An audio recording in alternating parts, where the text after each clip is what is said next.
You know, when you picture the classic corporate ladder, it's a very solid physical thing, right? Right, yeah. Like you graduate, you grab that bottom rung, and you just start the long, slow climb up. The expectation has always been that if you just, get your foot in the door, you'll learn the ropes. Oh, absolutely. I mean, it's the standard narrative of modern employment. You take the low-paying, high grunt work entry-level role, you put in your time, and eventually, through just sheer exposure and effort, you move up. Yeah. But Uh, if you look at the labor market right now, it's like someone snuck in overnight and just took a saw to that ladder. yeah, they really did. That first rung is just, well, it's gone. So, welcome to your custom tailored deep dive. Today, our mission is to explore a massive modern paradox. And it is a massive one. It really is. We're digging into this fascinating research paper by Jonathan H. Westover, PhD. It's titled The Broken Ladder. And I have to say, the sheer scale of the sources we are looking at today is staggering. It's not a small sample size, that's for sure. No, not at all. We are not talking about like a survey of 50 anxious HR managers. We are talking about a hard analysis of 243 million hiring records Wow. and 407 million job postings across the US, the UK, Canada, and Australia, spanning from 2017 all the way to 2025. Which is absolutely necessary. Yeah. Because to truly understand the future of work, we have to look past the obvious, the clickbait headlines and dig into the actual organizational data. Right. And the data from those millions of records paints a pretty stark picture. Between 2022 and 2025, junior and entry-level hiring just plummeted. Like off a cliff. Exactly. Yeah. We are seeing a decline of anywhere from 12 to 26% across Yeah. these major economies. But here is the massive twist that makes this a paradox. Right. While entry-level hiring was in a free fall, senior hiring actually went up. Right. Yeah, by 5 to 21% during that exact same window. So firms didn't stop hiring, they just stopped hiring beginners. Oh. Now, the whole world, every headline you read, every hot take on LinkedIn is pointing the finger squarely at generative AI. Everyone assumes that because ChatGPT and similar tools dropped in late 2022, the algorithms have simply swallowed the entry-level jobs. Yeah, that's the narrative. But what if the data proves the entire world is completely wrong? Okay, let's unpack this. So to solve a mystery like this, you naturally start by interrogating the prime suspect. Huh? And artificial intelligence seems incredibly guilty. Oh, totally. I mean, if you think about the cognitive and routine analytical tasks that generative AI excels at right now, writing basic reports, summarizing meetings, synthesizing information, drafting boilerplate code. That is the exact grunt work you usually hand over to a 22-year-old junior hire on their first day. Exactly. It makes total intuitive sense that companies would just, buy a $20 a month software license instead of paying a junior analyst a full starting salary. It does make intuitive sense, which is, it's why the consensus formed so quickly.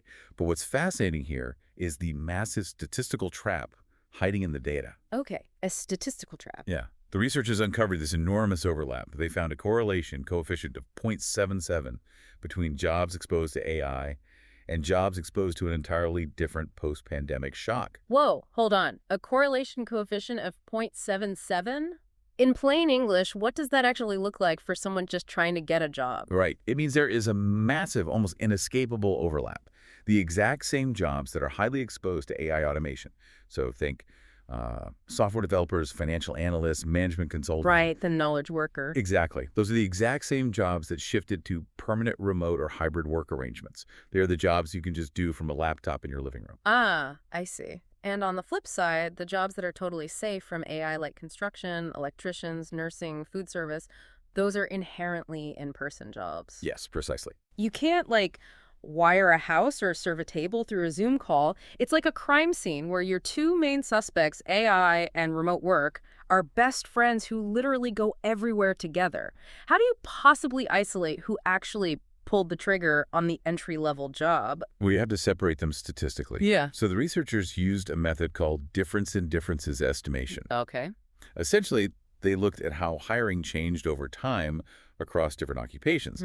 But they analyzed the AI exposure and the work-from-home exposure jointly. Wait, difference in differences. For those of us who haven't taken an advanced stats class in a while, how do you mathematically pull those two suspects apart? Are they just looking at parallel timelines? Yeah, that's actually a great way to picture it. Imagine you have two parallel timelines of occupations. Yeah. You find a job that has high remote work but low AI exposure, Okay, I'm with you. and you compare its hiring trends to a job that has high AI exposure but low remote work. Ah, By tracking the differences in how their hiring patterns changed before and after the 2022 shocks, you can isolate the independent effect of each variable. And the verdict is stunning. what did they find? When you account for both factors, the AI effect practically vanishes. It becomes statistically indistinguishable from zero. Hold on. You're telling me that this massive generative AI boom, which literally everyone is blaming for killing entry-level jobs, has a statistical impact of zero. Pretty much zero, yeah. Zero. How is that even mathematically possible when these tools are literally writing code and drafting memos as we speak? Because the tool isn't replacing the role, it's just changing the workflow of the existing employees. AI didn't do it, but the work-from-home exposure remained a robust, concrete, highly significant predictor of the disappearing junior jobs. Wow. AI didn't break the ladder. Remote work did. That is wild. It completely flips the narrative, Yeah. but it immediately brings up a much bigger question. Which is, Well, if remote work is the true culprit here, we need to understand why. Why does a distributed work-from-home model specifically kill entry-level jobs while senior hiring goes up? it comes down to the mechanics of how human beings actually learn at work.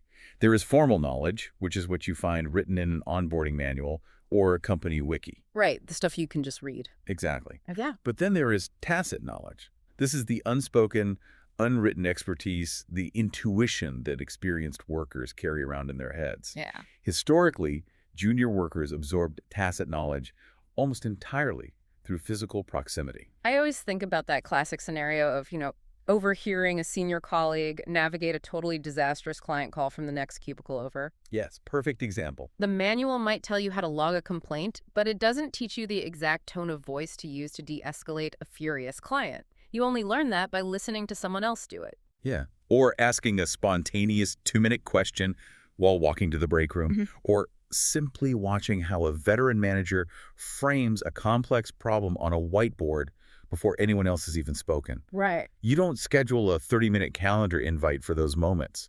They happen in the margins of the workday. Which remote work just erases. Exactly. Remote work completely severs this transmission channel. The friction of distance-mediated learning means that organic mentorship just stops happening. But I have to push back on this. Is that really the whole story? Are companies just taking the easy way out? What do you mean? Well, if they're only hiring seniors because training juniors over Slack or Teams is too annoying, won't they just run out of seniors in 5 years? Isn't this just organizations being deeply cynical and creating a massive demographic time bomb for themselves? You're absolutely right to call it a time bomb, and it is profoundly short-sighted on a macro level. But look at it from the perspective of an individual manager in the short term. Yeah. If you are listening to this right now and you manage a remote team, think about the last time you hired a novice. It's about the productivity tax. The productivity tax. Yeah. Historically, firms happily accepted that a junior worker would be less productive right now and that the senior workers would lose some of their own productivity to train them. Sure, it's an investment. Right. That tax was an investment in the future. But remote supervision has made that tax exorbitantly high. Writing out a perfectly detailed brief for a junior to do a task remotely often takes longer than just doing the task yourself. Oh, I've definitely felt that. So managers opt out. They demand seniors who can hit the ground running. And the data bears this out in a huge way. Occupations with just one standard deviation, higher work-from-home exposure, saw their junior hiring shares drop by 1.4 to 1.9 percentage points. Which, when you stretch that across the entire labor market, represents tens of thousands of lost opportunities for young people trying to get their foot in the door. And the ripple effects of that loss are devastating. In labor economics, there is a well-documented phenomenon called early career scarring. Just scarring. Yes, we usually see it when people graduate during a severe economic recession. If you start your career unemployed or severely underemployed, you miss out on those crucial early years of skill accumulation, and it takes years to catch up. Or you never do. Exactly. Sometimes you never do. But is that really fair to compare this to a recession? During a recession, there's no money, the economy is shrinking. Here, companies are making record profits and actively paying a premium to hire seniors. It feels much more deliberate than a recession. That's exactly why it's so insidious. The workers entering the market between 2023 and 2025 are facing that exact same persistent earnings penalty and broken career progression as recession-era graduates. Oh, without the recession. Right, it has nothing to do with the shrinking economy. It's a structural shift in how work is organized. Through no fault of their own, despite having the exact same degrees and aptitude as the cohorts from 2019, the entry points simply do not exist in the same volume. And there's a really troubling detail in the sources regarding who actually gets the few entry-level spots that remain. Yeah, the informal channels. Exactly. When formal, structured junior roles disappear, the pipeline doesn't just empty out, it gets replaced by informal channels. So who gets hired? Is whoever has the right network. Yep. People with elite pedigrees, people with family connections, or people who have the financial backing to take an unpaid internship for 6 months until a full-time remote role miraculously opens up. This raises an important question about how this impacts broader society. Because at the exact same moment that major corporations are aggressively claiming to value diversity and social mobility, Right. this shift to remote work is quietly destroying the most visible, structured entry pathways that actually enable that mobility. It relies on the hidden job market of nepotism and networks, which risks deeply entrenching existing inequalities. So we have a crisis on our hands. A demographic time bomb, massive inequality, and a broken ladder. A perfect storm, really. But going back to the old way, forcing everyone into a cubicle 5 days a week isn't going to happen. The data shows that remote work has stabilized at multiples of its pre-2020 baseline. Yes, it's here to stay. In 2019, only 2 to 4% of job postings mentioned remote or hybrid options. By 2025, that jumped to 10 to 15% across the board. The genie is out of the bottle. People want the flexibility. So how are the smartest companies fixing this? Well, if you want the benefits of remote work, and there are many, you can no longer rely on accidental organic learning. What used to happen by accident must now be engineered deliberately. I like to think of it like this. In the old office, learning was like osmosis. You were a plant passively absorbing sunlight just by sitting in the room. That's a great way to put it. But now, in a distributed environment, you're locked in a dark room. Companies need to build a hydroponic system. They have to deliberately engineer a way to pump the exact nutrients those plants need on a precise schedule directly to the roots. That is a perfect metaphor. The passive absorption is gone, so you need active delivery mechanisms. And the sources provide a very specific hydroponic toolkit that forward-thinking organizations are already using to rebuild the ladder. Okay, let's hear it. Let's look at transparency first. When standard pathways disappear, anxiety spikes. Accenture tackled this by creating a career marketplace. But how does a marketplace help a kid sitting alone in their apartment staring at a screen? Because it removes the guesswork. Accenture explicitly publishes quarter-by-quarter pathways, progression stats, and hiring forecasts. Oh, wow. They tell their employees exactly what the structural shifts mean for their promotions, what skills are required for the next level, and how many people typically make that jump. The junior worker isn't left guessing in the dark about whether their remote efforts are even being seen. Okay, transparency is a great first step, but you also actually have to teach people how to do the job. You can't just hand them a roadmap and say, good luck figuring it out on your own. Which brings us to the next nutrient pump in your hydroponic system, distributed mentorship. Look at Automatic, the company behind WordPress. Right. They've been remote forever. They've been fully distributed since day one. They don't just hope new hires figure it out. They run a highly structured 6 to 8 week remote onboarding program where learning the company's communication style is prioritized over immediate output. Interesting. Or look at Shopify. They maintain a default to remote model for day-to-day flexibility, but they utilize quarterly, highly intentional in-person gatherings. I love the idea of flying everyone out quarterly like Shopify does. But that only solves the big picture relationship stuff. What happens on a random Tuesday at 3 p.m. when a junior analyst is staring at a broken spreadsheet? The code won't compile, and they don't know who to ask because everyone's status bubble is set to red. That's where tactical daily interventions come in. Some companies are implementing scheduled video co-working sessions. Co-working over video. Yeah. A junior and a senior just sit on an open call while they work independently. The mic is open. It artificially recreates the cubicle dynamic, bringing back that ability to sigh loudly, say I'm stuck, and ask a spontaneous question without having to draft a formal message. That's incredibly smart. Furthermore, seniors are deliberately recording screen capture video walkthroughs of how they approach a complex task. Instead of answering the same question 5 times for 5 different juniors, you record your screen while you do it once, narrating your thought process. And now it's a permanent library of tacit knowledge. Exactly. That's brilliant. You're capturing the tacit knowledge and turning it into formal knowledge. But what if the whole concept of a traditional entry-level job is what actually needs an update? We are seeing movement there, too. Hmm? Some companies are pivoting toward apprenticeship models. Historically, General Electric was famous for its rotational programs, moving young talent through different departments to build enterprise-wide understanding over a few years. Right. Deloitte has adapted this for the modern era. They've created consulting apprenticeships that specifically recruit from non-traditional backgrounds. They use structured, hybrid cohorts. How does a hybrid cohort work differently than just hiring a bunch of juniors? It's a parallel entry pathway that treats the first year not as a job where you are expected to immediately produce billable hours, but as an explicit, heavily resourced training period. No, that makes sense. You move as a group, you learn as a group, and the productivity tax is baked into the model from day one. And if you are fully remote, spread across 6 different time zones, you have to completely rethink how work actually gets documented, right? You can't rely on live meetings for everything. Yes, the shift to asynchronous operating models is crucial. GitLab is the pioneer here. They have thousands of employees and no offices. They built a massive public internal handbook. Like a giant wiki. Exactly. Virtually every decision, process, and strategy is written down.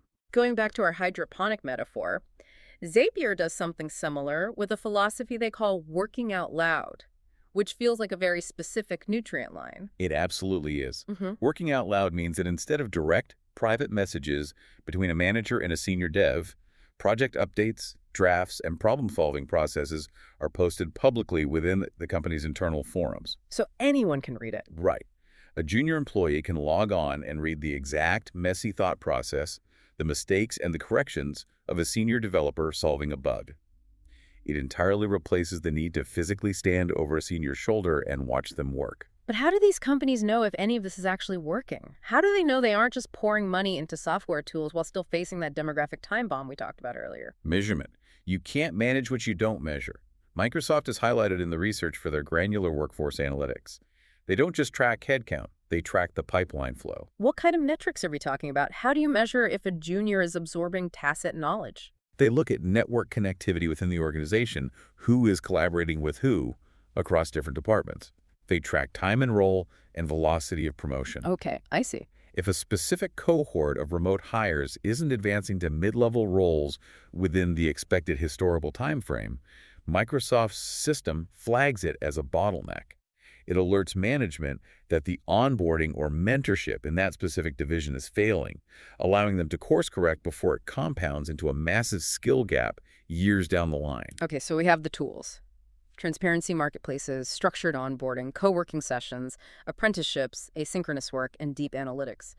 But implementing all of this requires a fundamental shift in the relationship between the employer and the employee. It does. The old unwritten psychological contract is dead. Really dead. Yeah, organizations used to say, come work for us, we'll pay you a little less, but you'll soak up a lot of knowledge just by being around us, and eventually you'll move up. That implicit understanding does not survive the transition to a distributed workforce. Organizations now need explicit commitments. Like writing the training mechanism into the actual job description. Precisely. Guaranteed weekly mentorship hours that cannot be canceled. Specific training budgets allocated per junior employee. Clear, objective competency frameworks. You have to replace vague promises of opportunities for growth with concrete accountability from management. So what does this all mean? We started this deep dive talking about AI as the primary suspect, the villain coming to take the entry-level jobs. We proved that it was actually remote work that broke the ladder. Right. But as we look at rebuilding it, it sounds like AI might actually be part of the solution. If we connect this to the bigger picture, smart companies are flipping the narrative entirely. Instead of using AI to replace juniors, they're using what the researchers call augmentation-centered AI. I'm intrigued. What does that look like in practice for a junior worker? Imagine an AI tool that doesn't just write a financial report for you, but acts as a real-time tutor. As the junior drafts the report, the AI provides real-time analysis suggestions. But crucially, it includes transparent reasoning. So it explains itself. It explains why a certain financial ratio is more relevant. When a junior worker uses that tool, the AI is effectively teaching them analytical frameworks on the job. It makes them more productive, lowering that productivity tax for the manager while simultaneously building the junior's capabilities. And the sources mention this incredible concept of reverse mentoring. How does that change the dynamic? Oh, it's a brilliant structural fix. Remote juniors, who are often digital natives and much more comfortable experimenting with these new generative AI tools, are systematically paired with senior leaders. Wait, really? Yeah, the junior's job is to teach the senior executive about emerging tech and prompt engineering. That is fascinating. It completely disrupts the assumption that knowledge only flows downhill. It gives the 23-year-old immediate value to the 50-year-old executive, Exactly. which incentivizes the executive to spend time with them, which in turn allows the junior to absorb that senior-level business acumen. It creates a symbiotic relationship that bridges the physical distance. It restores immense value to the junior role. Okay, we have covered a massive amount of ground today. Let's summarize what we've discovered. The death of the entry-level job, this shocking 12 to 26% drop in junior hiring across the globe, is not some dystopian sci-fi story about AI automation. No, it's not. The data from hundreds of millions of job records proves that AI is a false culprit. The real issue is a massive organizational design flaw. Yes, the rapid shift to remote work severed the transmission of tacit knowledge. The friction of trying to train a novice through a screen made the productivity tax of junior workers far too high for frontline managers to bear. Leading them to hoard senior talent and abandon the entry-level pipeline entirely. Exactly. But the ladder isn't shattered forever, it just needs to be deliberately rebuilt for a distributed world. What used to happen by accident in the break room must now be engineered deliberately. We need the hydroponic system, structured mentorship, transparent career pathways, asynchronous knowledge sharing, and explicit commitments to training. Because if organizations fail to make those deliberate investments now, they will simply holler out their own future. You cannot have a senior leadership team in 10 years if you don't hire any juniors today. Which leaves me with a final, slightly wild thought to leave you with. If you are listening to this, think about this. If human seniors are finding it increasingly tedious and time-consuming to mentor juniors through a screen, and artificial intelligence is getting infinitely better at explaining complex concepts, adapting to learning styles, and doing it all with infinite patience.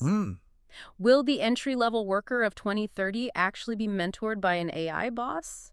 Will the very technology we initially thought was stealing the junior job end up being the only thing willing to teach them? It's a fascinating possibility to consider and a perfect reminder that the future of work is never as simple as the initial headlines suggest. Thank you for diving deep into the data with us today. Absolutely. Thank you for joining us on this deep dive. Keep questioning the consensus, keep looking past the obvious, and we will catch you next time.